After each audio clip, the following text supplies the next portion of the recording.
Assalamualaikum warahmatullahi wabarakatuh.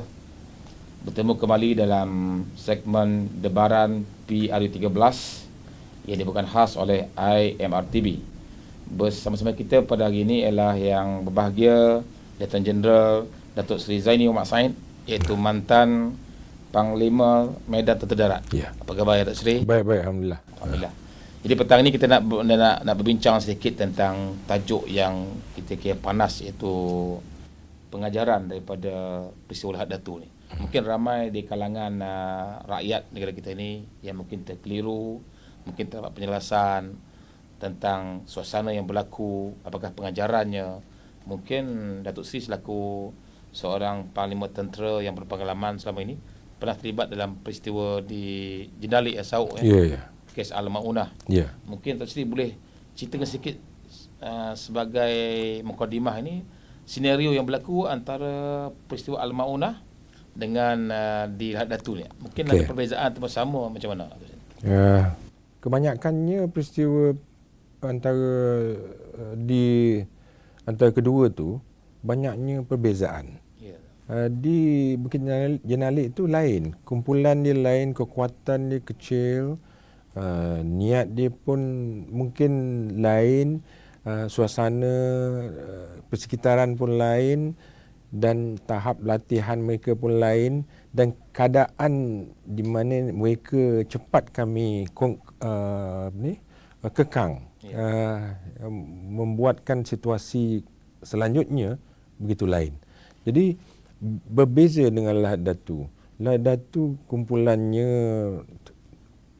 mereka-mereka yang terlatih, yang berpengalaman dalam peperangan, azam mereka, niat mereka pun agak begitu mencurigakan dan menakutkan, dan persekitaran pun lain, dan mereka telah berpecah dalam beberapa kawasan hingga menyebabkan kepungan itu pun terpaksa lebih besar daripada apa yang berlaku di Bukit Jenalik. Jadi kalau ada orang mengatakan bahawa dia sama dan seharusnya boleh diselesaikan dalam masa yang sama seperti yang kita selesaikan masalah tu di Sauk dalam masa 4 atau 5 hari, itu adalah satu pada saya pembohongan. Tidak mungkin. Sebab ada Datuk Seri yang bekas pegawai tinggi tentera juga dalam ceramah-ceramahnya kan, dia kata bahawa kes di Lahad Datu ni lambat sangat bertindak, dia kata. Ini apa? Sebab tu kita rakyat dikeliru sekarang ni. Salah kepada pihak keselamatan pula hari ni. Pertama, saya mungkin dengan dia orang pun tidak ada menghadapi dan berhadapan dengan situasi itu. Kita tak ada di sana, tidak dapat maklumat sepenuhnya, jadi kita tidak tahu. Saya pun tidak tahu. Jadi saya, kalau saya kata ianya boleh diselesaikan dengan secepat mungkin, saya tak berapa setuju. Pasal perbezaan tu dari segi kekuatan, kawasan dan sebagainya membuat saya buat kesimpulan tidak mungkin dia dapat diselesaikan secepat yang diselesaikan oleh kami di Bukit Jenalik. Lagipun Lahad Datu dia banyak pertimbangan-pertimbangan lain yang perlu diambil kira, yang sebahagian besarnya kita pun tak tahu, tetapi boleh dibayangkan bahawa ia melibatkan rakyat asing, rakyat daripada selatan sana. Jadi rakyat itu pula dikononnya Kesultanan Sulu yang ada kaitan pula dan sokongan daripada MNLF. Jadi di situ saja sudah nampak 3 atau 4 entiti atau pertubuhan yang terlibat. Pertama, Kerajaan Filipina. Kedua, MNLF. Ketiga, Kesultanan Sulu. Keempat, gerombolan tu. Kelima, rakyat kita sendiri ke persekitaran Sabah. Jadi ini membuatkan ia lebih kompleks, dia lebih rumit daripada Sauk. Rakyat kita yang tidak ada kait dengan negara lain, sensitiviti negara lain tak payah dipertimbangkan. Tapi di sini lain. Di sini sensitiviti ataupun perhatian daripada kumpulan-kumpulan hak asasi manusia pun kita ambil kira. Adakah kita memberi peluang kepada mereka untuk disuruh menyerah? Adakah kita beri peluang kepada mereka untuk keluar? Adakah kita beri peluang kepada negara orang kata kerajaan dia untuk merayu dan meminta rakyat dia supaya keluar. Jadi ni semua ada pertimbangannya yang memakan masa. Ya, saya setuju dengan Datuk Susri sebab kes dalam berlaku sebelum ni, kes orang gaji pun bila berlaku penderaan dah bising negara lain Betul. kan, sampai dia nak bakar benda kita Betul. serang kedutaan. Ini Jadi, pula kes pencerobohan rakyat. Saya rasa mungkin ni pertimbangan. Ini yang pertimbangan yang makan masa dan saya dapat tahulah dan saya boleh percaya benda tu bahawa ada 2-3 kali kerajaan Filipina meminta berilah mereka masa. Tolong beri masa sedikit lagi.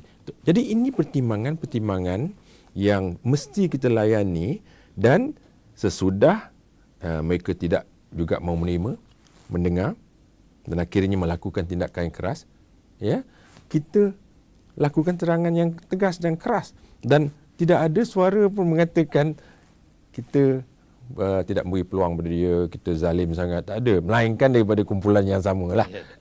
Tujuan dia tahulah kalau dia komplain tu kenapa keras sangat menggunakan bom. Ini menyentuh tentang operasi ni Tok Sri. Apa yang menarik kita lihat operasi di Hadatu ni, kita lihat bagaimana gerakan tu berlaku joint operasi ni antara pihak polis, tentera udara, darat, lautnya, begitu hebat sekali kerjasamanya. Apa komen untuk tentang joint operasi? Saya beritahulah, saya lama berkhidmat dalam tentera dan saya tahu operasi bersama ni antara makna bersama pada kami ialah tentera laut, tentera darat, tentera udara, itu bersamalah joint operation. Kita punya bersama ni lebih lanjut daripada tu. Ketiga agensi ni atau entiti ni termasuk pula Maritim, APMM, dan termasuk pula pihak polis. Jadi kita sudah dapat melakukan operasi bersama dengan 5 organisasi dan saya lihat bahawa ini dapat dilaksanakan dengan begitu baik dan berkesan sekali. Dan salah satu sebabnya ialah kita sebenarnya dah lama berkhidmat dan bersama dengan pihak polis. Melawan insurgensi, melawan darurat, tentera dan polis memang dah lama berkhidmat. Jadi kita dah ada keserasian dan kebolehan untuk bergerak bersama itu sudah ada. Itu yang membuat kita lebih hebat daripada tak ada negara lain yang dapat buat demikian. Saya berani mengatakan dengan begitu cepat dan begitu orang kata nampak mudah sekali. Memang ada kesulitan, ada itu biasa, tetapi benda yang tidak menjejaskan pelaksanaan perjalanan operasi. Jadi ini kita harus banggakanlah buat diri kita. Inilah kejayaan pihak kesempatan kita antara Kementerian Pertahanan, Kementerian Dalam Negeri, pihak kepimpinan kita dapat menselaraskan gerakan disebut sebagai strategi Lautan Biru tu kan. Betul. Benda yang kita dapat rasai dalam operasi keselamatan ni. Cuma saya nak menyentuh sini Tok Sri, kalau boleh Tok Sri mungkin sebab kita nak berikan sedikit semangat ini, sebab kita risau ni macam rakyat biasa, keluarga kepada anggota kita ni, sebab sekarang ni dalam keadaan mood kita ini, anggota kita ni dalam keadaan mereka ni semangat untuk pertahankan negara, tapi ada pihak tentu pula cuba nak buat satu cerita yang ini mereka ini tidak berjihad lah, mati bukan mati syahid lah, mereka ni sebagai alat kepada pihak tertentu lah, macam sendewara lah sebagainya. Mungkin keluarga yang terguris, mungkin sampai tahap nanti dah sampai 2-3 bulan ni mereka rasa macam bila nak selesaikan ni, dan banyak orang kata ini bukan satu perjuangan, ini satu sendewara. Apa nasihat Datuk kepada pihak kesempatan dan juga keluarga yang Saya selalu dan akan terus mengatakan bahawa kekuatan anggota tentera kita sebahagian besarnya adalah semangat moral, semangat juang dia kan, jati diri dia, semangat juang dan kemahuan dia untuk mempertahankan negara itu dan menghadapi musuh. Kekuatan tu sebahagian besarnya bergantung kepada kesedaran dia sendiri bahawa di belakang saya ada keluarga, ada rakyat, ada pemimpin, ada orang ramai yang meredakan, memberi restu dan memberi orang kata semangat untuk mereka terus berjuang, dan tidak langsung memberi atau mengatakan apa-apa yang boleh merendahkan semangat itu. Jadi bila dia sedar ada orang di belakang bergantung kepada dia, mengharapkan kepada dia, betul-betul orang kata yakin kepada kemampuan dia, dia akan kekal semangat itu, semangat juang itu, malah mungkin meningkat lagi semangat juang dia. Dan dengan semangat juang tu campur dengan dia punya kelengkapan, campur dengan dia punya taktik dan strategi dia, maka dia akan menjadi satu pasukan yang begitu padu, yang kuat, yang boleh mengatasi segala masalah dan boleh mengurangkan kecederaan ataupun kecelakaan kepada pasukan itu dalam menjalankan tugas. Dia sebaliknya, kalau dia sentiasa mendengar seperti apa yang dikatakan tadi, dia mungkin merasa tidak begitu senang. Semangat dia turun. Bila semangat turun, dia mula buat kerja dengan bukan dengan beria-ia, dengan sepenuhnya. Dan ini membahayakan diri dia. Bila membahayakan diri dia, berlaku kecelakaan yang membawa kepada keburukan bukan saja kepada negara, kepada keselamatan orang lain yang bergantung pada mereka, tetapi juga kepada keluarga, kepada sanak saudara dan kepada rakyat yang prihatinlah terhadap kebajikan dia. Jadi ini sebabnya semangat tu penting dan mesti dijaga. Yang menjatuhkan dan musuh negara ya, dalam berperang, kalau musuh tu dia selalu targetkan semangat. Dengan berbagai cara lah. Ada secara cyber dia melakukan kekerasan, kezaliman. Tujuan dia untuk nak menjatuhkan semangat orang kita berjuang. Ya, itu tujuan. Dan kalau kita pun melawan dengan sesuatu pasukan, kita pun cuba nak menjatuhkan semangat dia. Tapi yang anehnya, itu sudah memang tugas musuh. Kenapa sebahagian daripada orang-orang kita yang melakukan perkara yang sama? Jadi siapa yang musuh, siapa yang kawan? Ya, yang kita kesal Datuk Seri, Datuk Seri pun bekas anggota tentera, pegawai tinggi tentera. Ini bekas pegawai tinggi tentera sendiri, kadang-kadang dia macam memperlekehkan pula kan. Tugas untuk keselamatan ni, macam mereka bersekongkol dengan pihak lain, kata ini bukan perjuangan mati syahid sebagainya.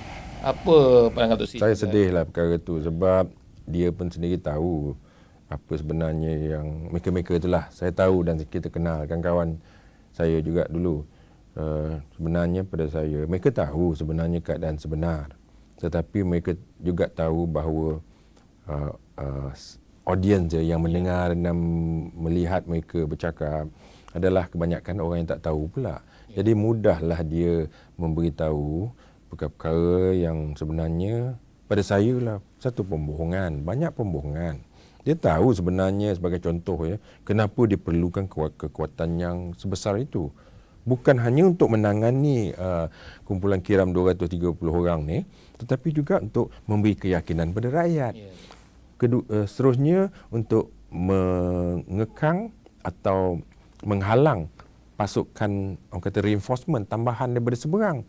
Kalau dia tengok kekuatan dia orang sini kuat, jadi orang sana pun kita nak tambah dengan 1,000, 2,000 orang, jangan nanti kan habis orang kita. Jadi ini sebahagian daripada sebabnya, rasa saya ya, saya bukan betul tidak, jangan ambil, tapi itu rasa saya dan saya harap orang boleh berfikir tentang perkara itu. Ketiga, seterusnya ialah kuasa-kuasa lain, pihak-pihak lain yang cuba nak mengeksploitasi keadaan tu, baik kuasa daripada negara atau kuasa daripada kumpulan-kumpulan lain. Tengok keadaan kita tidak cukup kekuatan, maka dia hantar lagi orang. Jadi ni saya kata, ada sebabnya, ada strateginya kenapa kekuatan tu sedemikian. Tetapi mereka tahu itu. Mereka tahu tu. Tapi tetap mereka kata, oh kenapa banyak sangat? Kenapa tak boleh diselesaikan dengan 900 orang saja? Jadi ini satu pembohongan lah. Saya kecewa lah. Okey, untuk akhirnya Datuk Seri tentang mungkin nasihat Datuk Seri selaku seorang profesional, bekas pegawai tinggi dan tentera kepada pihak berkuasa, kerajaan kita khasnya. Sebab untuk mengelakkan benda berlaku lagi, apa perlu dibuat oleh pihak kerajaan, pihak berkuasa supaya langkah-langkah keselamatan seperti perubahan Eskom ni di masa akan datang tak berlaku lagi seperti yang ini. Dah berlaku, kalau langkah baru nak bertindak, baru nak buat itu, buat ini. Apa agaknya? Sebenarnya kita belajar daripada pengalaman. Setiap kali berlaku satu insiden, kita belajar, ya, dan kita bertindak untuk menentukan supaya insiden kejadian itu tidak berulang lagi pada saat akan datang. Jadi daripada peristiwa Lahadatu pencerobohan ni juga kita banyak belajar. Saya rasa mesti ada banyak belajar. Tak mungkin tak ada banyak yang dipelajari. Saya tak maulah uraikan perkara itu. Tapi soalan tadi, apa nak beritahu pada dia, kepada pihak-pihak yang berkuasa dan berkenaan. Pada saya senang aja, laksanakanlah apa yang sudah diketahui, perlu dilaksanakan, hasil daripada segala pelajaran yang diperolehi, ya, daripada peristiwa yang di Lahadatu ni. Kalau kita dapat laksanakan, alhamdulillah, insya-Allah kita akan dapat mengekang dan menghalang pengulangan peristiwa sedemikian. Dan kalau dia berlaku juga, kita akan dapat melaksanakan tindakan balas yang lebih kemas dan lebih berkesan. Itu sajalah yang saya dapat beritahu. Ya, demikianlah saudara saya sekalian, perbincangan kita bersama-sama dengan Yang Berbahagia Lieutenant Jeneral Datuk Seri Zaini Muhammad Said, bekas Panglima Medan Tentera Darat, berkenaan dengan pengajaran yang kita dapat ambil daripada peristiwa Lahadatu ini. Semoga rakyat, anggota keselamatan tabah menghadapi suasana ini. Kita beri kepercayaan sepenuhnya kepada pihak kepimpinan kita, pihak anggota keselamatan kita untuk mempertahankan kedaulatan negara kita. Walau seinci pun anggota keselamatan kita telah pun berikrar akan mempertahankan tanah kedaulatan negara kita. Rakyat mesti bersama-sama dengan pihak pemerintah dan juga anggota keselamatan kita. Moga-moga mereka yang terkorban akan dirahmati, dicuci rahmat oleh Allah Subhanahu Wa Taala. Sekian, terima kasih. Wassalamualaikum warahmatullahi wabarakatuh. Waalaikumsalam.